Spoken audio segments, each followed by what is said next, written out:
All right, some big stories for you here. Number one, another Democrat is obstructing ICE from doing their duties, which led to his arrest. Number two, Congress is moving to block President Trump from issuing military action against Iran.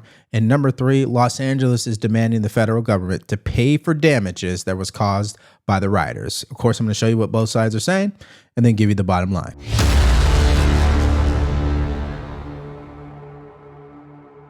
Let go when you show me the judicial warrant. Where is it? Sir, where is the warrant? I have it in my hand here. I would like to see the warrant. I would like to see the warrant, and then I will let go. I would like to see the warrant, and then I will let go. Take him in. Take him in. Take him in. Take him in. Let's go. You don't have the You don't have the authority to arrest U.S. citizens. Sir, you don't have the authority to arrest U.S. citizens. You don't have the, I'm not obstructing, I'm standing right here in the hallway. I asked to see the judicial warrant.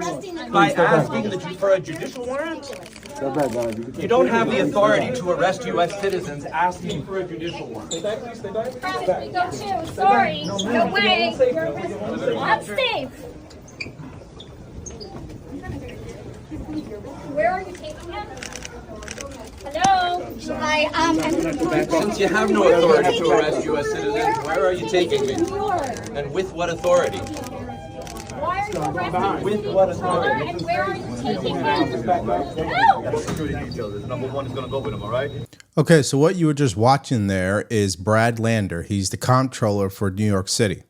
He's also running to be the mayor of New York City. So maybe he wanted to get arrested. Who knows? Now, to make sure you guys are clear about all this, he wasn't arrested. He was detained, just like the senator out of California.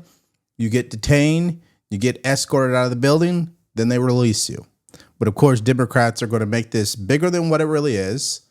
And an example of that is the governor herself from New York. Here's what she had to say about it. Do you want to know what I really think? Please. It's bullshit.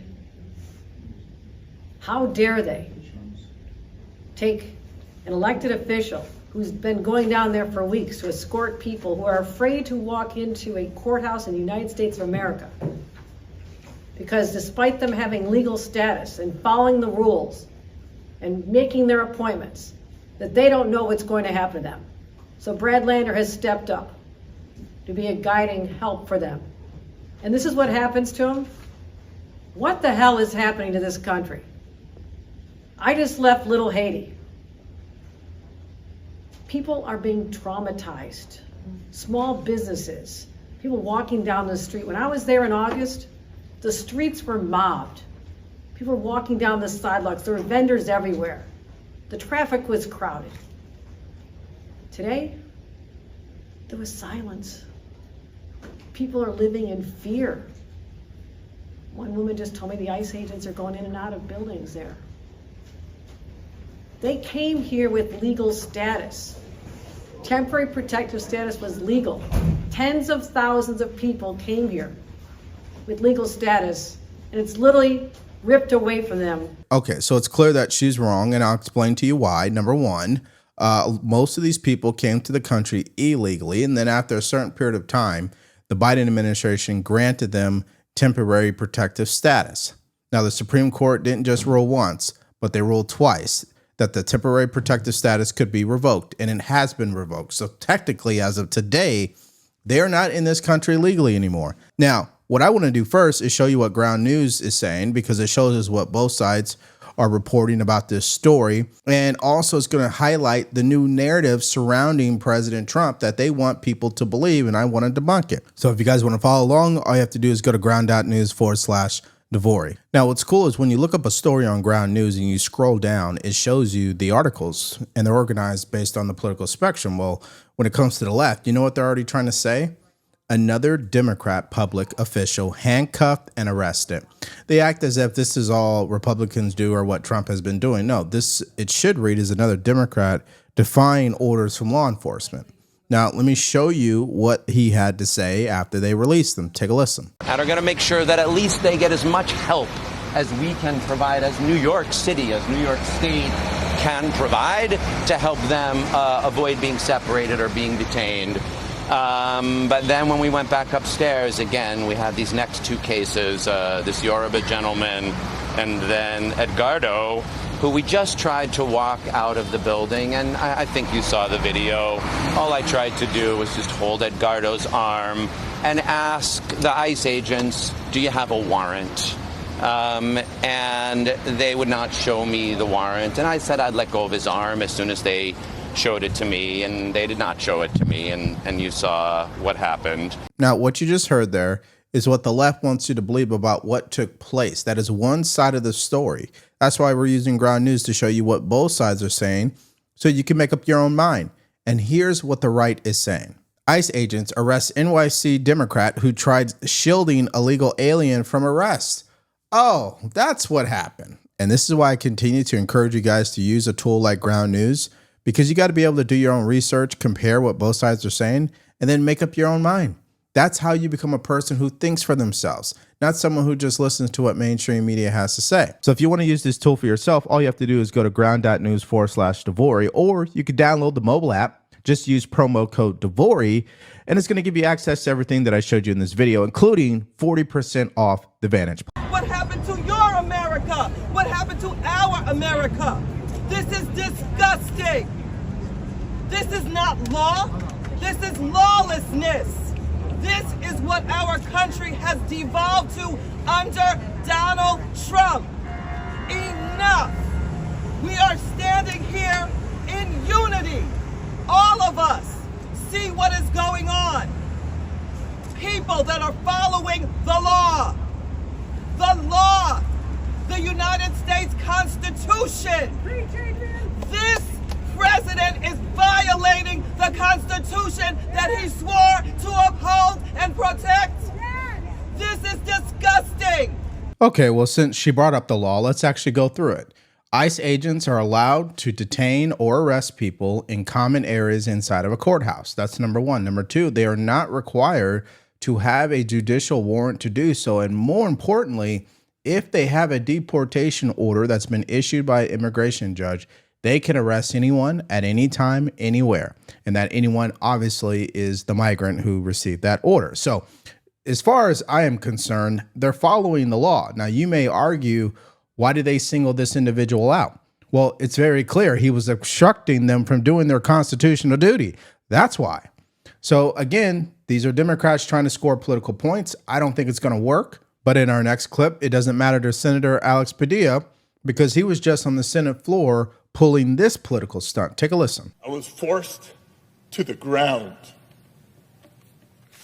First on my knees, and then flat on my chest. And as I was handcuffed and marched down a hallway, repeatedly asking, why am I being detained? Not once did they tell me why. I pray you never have a moment like this. But I will tell you, in that moment, a lot of questions came to my mind. First of all, where are they taking me? Because I know I'm not just being escorted out of the building. Am I being arrested here? And what will a city already on edge from being militarized think when they see their United States senator being handcuffed just for trying to ask a question? Okay, this guy is a complete joke, but before we move any further, if you guys have been getting value, please like, share, and subscribe. If you want to support us further, go to the link in the description below, buy us a cup of coffee, or shop our merch store where we just dropped a brand new t-shirt. It's called I Support ICE and the matching coffee mug. And don't forget, you can follow us on Spotify and Apple Podcasts. Now, if you guys have been following me for quite some time, you already know how I feel about him trying to cry on the Senate floor, not only as a man, but in public. Bro, what are you doing? You act like you were arrested, thrown in the back of a police car, booked into the local jail. They didn't allow you to post bail. You had to spend overnight there. I mean, come on, give me a break, dude. I mean, this is just pathetic behavior, and they think this is going to get them political points. They think this is going to help them make their case. It doesn't. In fact, it's just embarrassing, especially as a United States senator who should be above these type of antics. But maybe my perception is wrong. You guys let me know. All right, now we can go to our next story, which is troubling.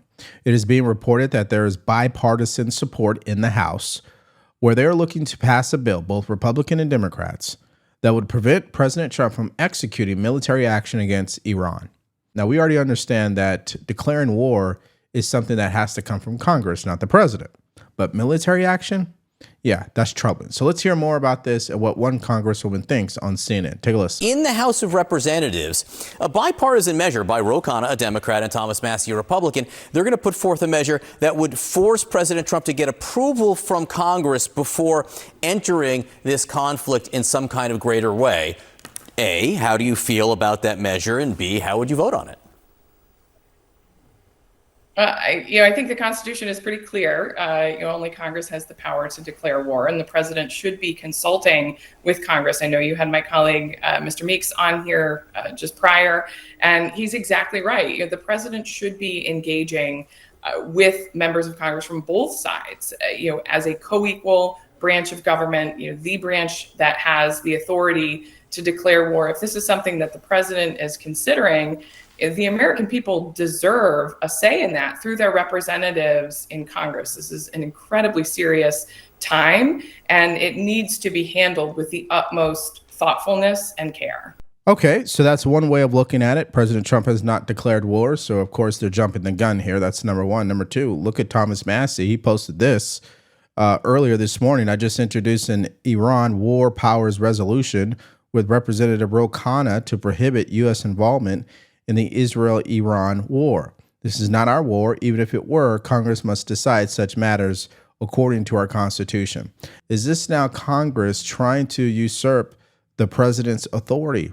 If he wants to issue military action, not declare war, but military action, let's say some drones, some air support, things of that nature in regards to taking out Iran's nuclear program, does he need Congress approval for that? So that's where it gets a little dicey. And here's Senator Bernie Sanders doing the same thing, but he's making it all about President Trump. Tonight, I introduced legislation to stop President Trump from leading us into an illegal war with Iran. Another war in the Middle East could cost countless lives, waste trillions more dollars, and lead to even more deaths, more conflict, and more displacement. Now, what's interesting is not necessarily what Bernie Sanders said here, because I think that is to be expected. And he has some good points about what it would lead to, no question. But the surprise here is what Senator John Fetterman had to say in response. Take a listen. But just that line about reckless and illegal attacks, what do you think about that? And do you consider yourself far from the Democratic norm in your party? Well, I mean, I'm going to vote that down. I've got in a habit of voting some of his kinds of votes down. Of course, I'm always going to stand with Israel through this. Now, if I'm an outlier in Democratic, I guess perhaps I'm unapologetically very pro-Israel. And now here, it's what's true is that Iran has nuclear ambitions, 100%. And now we can't ever allow them to acquire a bomb.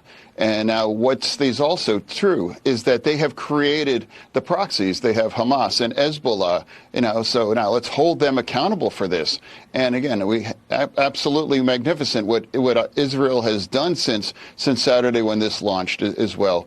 Done with such precision and lethality, and we want to support that. Now, I think we absolutely got to follow them into this and take out the nuclear facilities because it might not even a true path for real peace in the region. Now, because now taking out Iran at this point, that's necessary if you ever have a chance to have any real peace in the Middle East.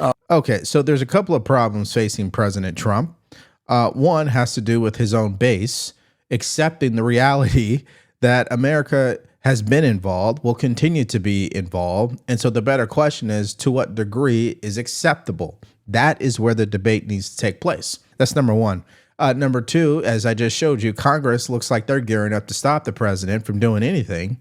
And I think part of it is because they want to see him fail, particularly Democrats. And I would argue Republicans are not really great supporters of President Trump either. Let's just be real about that. Now, number 3, and this is really unfortunate to me, it's concerning. Tulsi Gabbard. On June 8th, when the National Security Council was convened at Camp David, she was not there. And you know why? Because she was not invited. And that's the interesting part about all this. Now, before I go any further, I want you to hear what the president just said about Tulsi Gabbard not only being absent, but the fact that she has publicly stated in her latest assessment that Iran does not have a nuclear weapon. Here's what the president said. Mr. President, you've always said that you don't believe Iran should be able to have a nuclear weapon. But how close do you personally think that they were to getting one? Because Tulsi Gabbard testified in March that the intelligence community said Iran wasn't building a nuclear weapon. I don't care what she said. I think they were very close to having it. Okay, so that triggers a few questions for us, right? Number 1, President Trump is not listening to Tulsi Gabbard in regards to this conflict, then who is he listening to? I think that's a legitimate question based on these reports. Number 2, at the same time, people need to pump the brakes. He is the president of the United States. He has earned the patience and the leadway to obviously lead us in the right direction as a country. And before people start jumping the gun and getting ahead of themselves, they need to let this play out and see what President Trump decides to do first. And the good news here is President Trump is not a war hawk. He's not a Lindsey Graham, okay? He's going to think through this, let it play out, and then make his decision from there. I think he's shown to do things like that in that way. Now, speaking of Lindsey Graham, he was right on Fox News once again, pissing off conservatives by saying this. Take a listen. Can you guarantee that? Can President Trump in any form? Can you make the commitment that this would not lead to a longer war? I can guarantee you that if the Ayatollah gets a nuclear weapon, he will use it. I believe that with all my heart and soul. So the men and women who serve, they're the ones going, not people answering a poll. And if you ask them, would you be willing to risk your life to stop the Ayatollah from having a nuclear weapon? All of them would say yes, because it makes their country, our country, safer. So we live in a world where you got to confront problems. You want to avoid World War III? Learn the lessons from World War II. People in World War II appeased Hitler to the point that it got so much out of hand, we had a world war and 60 million people got killed. So we live in a world where you pay now or you pay later. Let's stop this threat before he gets a nuclear weapon. Let's end this reign of terror. Let's do it now. It's not going to take 20 months, but I can't guarantee you your freedom and your safety unless we're willing to fight for it. I can guarantee you this. If we don't fight for our freedom, we will lose it. I don't know about you, but I felt that was a little tone deaf by Lindsey Graham there. But listen, we shouldn't be shocked by his comments. I mean, this is who he is. He wants to go to war. People think he gets off in regards to going to war. You see how he was buddying up to Zelensky just recently, where it costed the federal government $400,000 in hotel fees. So I'm not shocked there. But I did want to show you that clip because he's committed. He's all in. Now, let me go to this next story because this is also troubling. So Los Angeles has technically restored order. And at this point, you know what they're demanding from President Trump? They want him to pay damages to the city. Take a listen. I am demanding full accountability and reimbursement for the local costs incurred, including injuries to local officers and damages caused by the chaos unleashed when the Trump administration recklessly deploy the military and ICE agents into our communities. They are the ones who created this unrest, and they are the ones that need to foot the bill. So that's Democrats once again refusing to take responsibility. To make matters worse, they want me and you to actually pay for these damages. Because if they're demanding it from the federal government, well, where does the federal government get their money? From tax dollars. So it's just ludicrous. That's the first thing. Secondly, the real cause to the civil unrest is sanctuary city policies that prevent local law enforcement from collaborating with federal authorities. See, Democrats can't have it both ways, right? If you're not going to collaborate with ICE, you can't demand to know who ICE is going after. I don't understand how that's supposed to work. Now, let's hear from Mel Gibson and ripped into Governor Gavin Newsom and the LA Mayor Karen Bass. Take a listen. Gavin Newsom and Karen Bass have already proven their incompetence and poor leadership during the Los Angeles wildfires. Now, as we experience rampant lawlessness and civil unrest, it's never been more clear They're unable to respond effectively and responsibly during calamity. And I ask my fellow Angelenos, why are Gavin Newsom and Karen Bass still in office? How much more of their destructive decision-making masquerading as leadership are we going to tolerate? It's time to take back our community and our state and put the power and the privilege in the hands of competent leaders whose goals are to protect us and the way of life this nation was founded upon and promises to offer. Okay, so no question what Mel Gibson was saying we agree with. Mayor Karen Bass, she's clearly incompetent. She proved it time and time again and will continue to. And Gavin Newsom, we know his story. No secret there. Now, the good news here is that the Department of Justice, particularly the United States Attorney for the Central District of California, announced charges for the people who were throwing rocks at police vehicles during these riots. Take a look. As you saw in the news on June 8th, our highway patrol officers were violently and viciously attacked by individuals from an overpass above the 101 freeway, throwing rocks and explosive devices and lighting CHP cars on fire. On Friday, federal agents in the CHP arrested Mr. Adam Charles Palermo for his role in the attack on our CHP officers. Palermo was caught on video participating in the attack. His social media account contained a collage of photographs and videos depicting a man holding flying debris, a CHP patrol car on fire, and various other damage to CHP patrol cars. In the caption, he wrote, "All of the protests I've been involved in, which is well over 100 now, I'm most proud of what I did today." Mr. Palermo is charged with a violation of 18 United States Code Section 844I, attempted arson of a vehicle used in interstate or foreign commerce. He faces a mandatory minimum penalty of 5 years and a statutory maximum penalty of 20 years. He will not be doing any protests for the next foreseeable future. So this is the right move for the Department of Justice. These people should be held accountable. There's no justifiable reason to assault law enforcement officers, their property, and even government property. It just doesn't make any sense. And I'm glad that they're doing this. Now, of course, because they are doing this, what do you think Democrats are saying about this? Now, we know we don't really care what they say, but again, you might have people in your life, friends, family, colleagues, who are buying into this propaganda. Let me show you an example of just that. Take a listen. I mean, I grew up in a dictatorship. And I don't even remember ever witnessing anything like that. To have a democracy, a beacon of hope for the world to now be turned into one of the worst countries where the military are in our streets without any regard for people's constitutional rights, while our president is spending millions of dollars propping himself up like a failed dictator with a military parade. It is really shocking, and it should be a wake-up call for all Americans. Yeah, so listen, she's the last person we would ever take political advice from. She also has zero credibility. We know her history. It's not good. I'm shocked she's still in Congress, to be honest with you. And this is why I posted this on X as a response. If this country is so bad, why do people risk dying just to make it here? And it's the only country where people assume that risk without hesitation. Make it make sense. Again, if this country is so bad, why are you here? It just doesn't make sense. I've always been a guy that if I'm sitting there complaining, I either need to be a part of the solution or I need to go. Okay, so let's hear from you guys in the comment section below. Let's start with the controversial thing that took place today where the New York City comptroller was detained and then ultimately released outside and made a fool of himself, I guess to score political points, but he could be technically arrested because he was obstructing ICE officials from detaining a migrant who had deportation orders. That's number one. Number two, what do you make of that senator at California who was crying on the Senate floor? Who does that exactly? And number three, you heard what Senator John Fetterman had to say about Iran. He's all in, just like Lindsey Graham. And the fact that Congress is moving to prevent Trump from issuing military action against Iran, I find that to be interesting.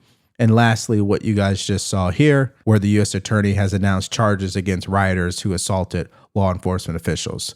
Please give me your reaction to all of that in the comment section below.